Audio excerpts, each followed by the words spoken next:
What were they connecting to in your mind? You know, even this distance, what was it that people had this incredibly powerful and enduring connection to? Well, I think they're responding to two things. They're responding to the writing itself and the performing. And both things shared one thing. They were heightened, is the word I always think of. They weren't just ordinary. They weren't real. They weren't domestic. They weren't acoustic. I'm not doing that in a literal sense, but the metaphorical sense. They were, you know, the Spinal Tap tradition, they were amplified to 11 as a starting point. They were amplified beyond amplification. Also in terms of content, they were amplified beyond amplification. I mean, this was rock and roll that didn't just think you made the music go to 11 in amplification. You made the images go to 11, and you made the emotion. It was all extreme. It was about extremity. It's, you know, it was in the musical sense the same thing extreme sports would be to a kid watching ESPN2. It was about testing boundaries and not being, I don't want to make it sound too heroic, it's more about not being afraid to find doors closed and just open them up and go to another place. And not afraid to make something excessive and too much. And especially not afraid to go over the top, like I said. Because if you don't go over the top, you don't see what's on the other side. So not having any leashes, to feel free to be unleashed. And they were responding to something mythic. And to me, rock and roll was always mythic. There can be good rock and roll that isn't, but I wasn't interested in domestic rock and roll. I didn't care what Joni Mitchell felt yesterday when she had asparagus and it reminded her of as a child when her father hit her. You know, that's great if you can do it, but that wasn't interested in to me. I was interested in gods and goddesses and people who thought they were gods and goddesses or tried to be. I was interested in the massive scale, in nightmares and dreams as opposed to reality, and things that went on in the subconscious rather than the ordinary daily life. Everything heightened or hidden away or secret or amplified or mythic. That's what I think they were responding to, because not many people were doing that. And I think it's worth doing. It's something I respond to. How hard or impossible an act was it to follow? Meatloaf? Bat Out of Hell. Oh, Bat Out of Hell? Looking back, it was probably impossible, but again, at the time, I didn't think that way. I just thought, well, I got to do something. I got to write more. As a full album, I don't know if I'd ever top it. You know, it's just like I said, the best thing I'll ever create in my life, I did in my school senior year. The best album I'll probably ever make is Bat Out of Hell. I can't imagine, you know, making a better one. I guess I could, but I can't imagine it. Because it was like, you know, like any birth. It just poured out. I didn't really expect to do an album. I didn't know what that meant. So whatever I was doing was so intuitive that I didn't know how to censor myself or know that I didn't know what I was doing. You know, I was too smart to know I was really stupid. And so I just did it. And when you listen to Bat Out of Hell, or people come up and talk to you about it, or you read it, what makes you most proud about Bat Out of Hell? I think the fact... If you could say I'm most proud, because the question won't... Well, I think I'm most proud, first of all, that people find it worth mentioning and writing about, particularly it's what they've written. This woman set up a fan website for me that she's run for like, God, 15 years or something, and she sends me all this mail. Like it's impossible in a way. It's like 100 pages a day maybe, but I read it, pretty much all of it, and of those 100 pages, there's always like every day 15 that I just want to say forever. You know, people who basically say their lives have changed, and they tend to be all ages too, and it's always amazing how important music can be to people, how it can in fact save a life, or be a major part of saving a life, or transforming a life. And I'm just really proud that it can affect them so much, and it's like, I don't know, you feel like a key being stuck in an ignition outlet. Like basically what you feel like you're doing is you're igniting something. And that's what religion's supposed to do, philosophy, art, sex, food. Everything I can think of that's good is supposed to ignite something, set something on fire and start it going. And I think that album did that for a lot of people. And for a lot of people, I think it was an introduction to things operatic and mythic and heightened. They didn't know it from pop music. So I'm most proud that it did that. I'm most proud that it did that, and that, you know, 45 million people out there actually bought it. Multiple copies, still buy it, still listen to it. And to me, it doesn't sound 1 hour out of date. It was never in any date anyway. It was completely out of its time then. So it won't really get dated because it didn't fit whenever it was made. It might, you know, in another 100 years be just right. I don't know. I'm just proud what it represents, because what it represents is what I love and what I always responded to, and it's good to get it down so other people can respond. And last question in the chair with the back. What you said that people talk to you about it changing their lives. How did that help change your life?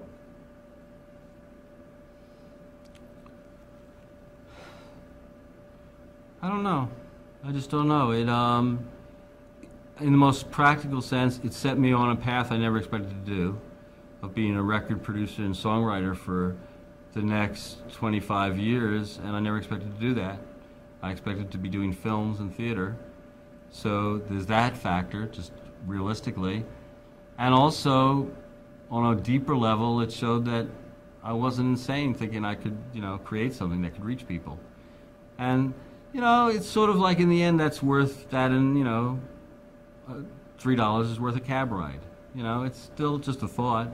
It doesn't get me through every day, because basically every day I'm thinking I got to write something else. So, but when I take the time, if I do, it's something that at least I can say I did something I'm really proud of that affected a lot of people, and that was a real challenge, and was done in a way courageously, if you can do anything courageously, artistically, and it certainly changed what I would do for the next 30 years of my life, and that's a lot. Great. I wanted to ask about the SNL thing, and how long were Ellen and you a couple?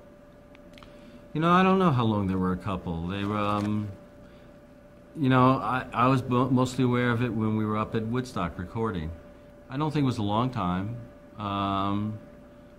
Meat had a lot of interesting dalliances. He was a bit of a Don Juan, which is another thing I was proud of. I remember when we wanted to sign him, I was the only person who really was confident Meat would be really popular with girls. And everyone gave me really trash about that. They'd say, "What are you, crazy? I mean, teenage girls aren't going to like this." And I said, "I think you're wrong. I think you really," it's the usual thing. It's just like the music. So they want to see people like, look at Peter Frampton at the time. They want to see, real thin, great-looking guys. And I'm saying, I don't agree. I just felt, that for one thing, I felt he was he's really good-looking. I mean, it's funny to say that, but you look at him, especially then, he's inflated, so to speak, but he's good-looking. He's cool. He's got that Elvis thing. And plus, I always felt, and this was just an intuition, that women would have a thing like a mothering feeling, a baby, like it's a big baby, and they'd want to mother him. And I always thought that was underestimated. I mean, I've always felt that when men decide what appeals to women, they're really idiots, which they are anyway, but especially when they decide what women are attracted to. And I thought women would definitely be attracted to Meat Loaf, because he had a humor, a wild kind of almost pagan sensual abandon, in spite of his size, which showed a great kind of gutsiness and courage. And because of his size, I thought it would bring out a certain, I don't want to sound cliche, but a certain mothering instinct that women would respond to, because he was like both a big baby and the knight on shining armor who was going to rescue them. I thought he'd be both of those things. And he was very popular with women. And thank God, because they were half the population. And I also thought men would respond to him, because, a similar thing. Everyone was acting like the guys only wanted to see these great-looking guys, because they went invisible and stuff like that. I thought the opposite. I thought guys are going to really identify with Meat Loaf, because everyone I knew, every guy, even a great-looking guy, basically considered himself looking like terrible, an outcast. And certainly most rock and roll teenage males considered themselves outcasts, and they wanted to gather with other outcasts. And here was finally a lead singer who was an outcast, physically embodied what an outcast was. He's the big fat guy you made fun of in school. And yet he broke the chains and said, "I'm not the big fat guy you make fun of in school. I'm the big fat guy, you better lick my boots, buddy." And I thought that was a good transformation too. So I saw no way that boys or girls, so to speak, wouldn't respond to him on a visceral level. I hadn't taken into consideration 50-year-old record executives who had a whole different opinion, but that's always the least valid. So I'll always trust the hormonal, instinctive, emotional instincts of teenagers above anything. So is that how the story of 40 million outcasts? Oh, absolutely. I think it's definitely the story of 40 million outcasts transformed into heroes. I think Bat Out of Hell is about outcasts as heroes. In that sense, it's no different than Batman. Really, the great superheroes of comic books. And really, Batman's the only great one, in my opinion. The only great superhero. I say that only incidentally because I'm doing a musical of Batman. But I've always loved Batman because of that, because he's really human. And he's the way he is because he saw his parents being slaughtered.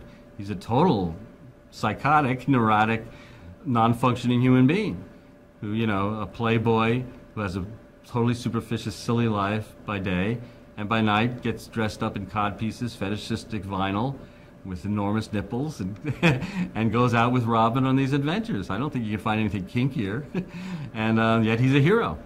And it's that combination that's really cool. The complexity of the human element, the vulnerability, and the power and just sheer visceral fun and excitement combined of the gothic, transfigured image. Was this the dream record of you as a kid, you think? Do you think if you had been, would it have blown your mind to hear? Oh yeah, I would have loved it. I still love it. I'm still amazed when someone puts it on and I go, this is fucking great. Just great. I wouldn't change a note. I mean, it's, when you say what I'm proudest of, I'm probably proudest of the fact I wouldn't change a thing. I just love the fact there's something that exists there that's exactly right. It's just nothing, I can't think of anything wrong. I would have loved it as a kid. I wish I'd heard it. It's definitely what I would have responded to. It's, it's basically Bebop Alula carried to the ultimate extreme. That's all it is. But that ultimate extreme is pretty thrilling when you get there. I have to admit, I've never stopped getting chills when I hear a song of mine on the radio. That's never gone, which is neat. In that way, I'm still like the kid from Wisconsin.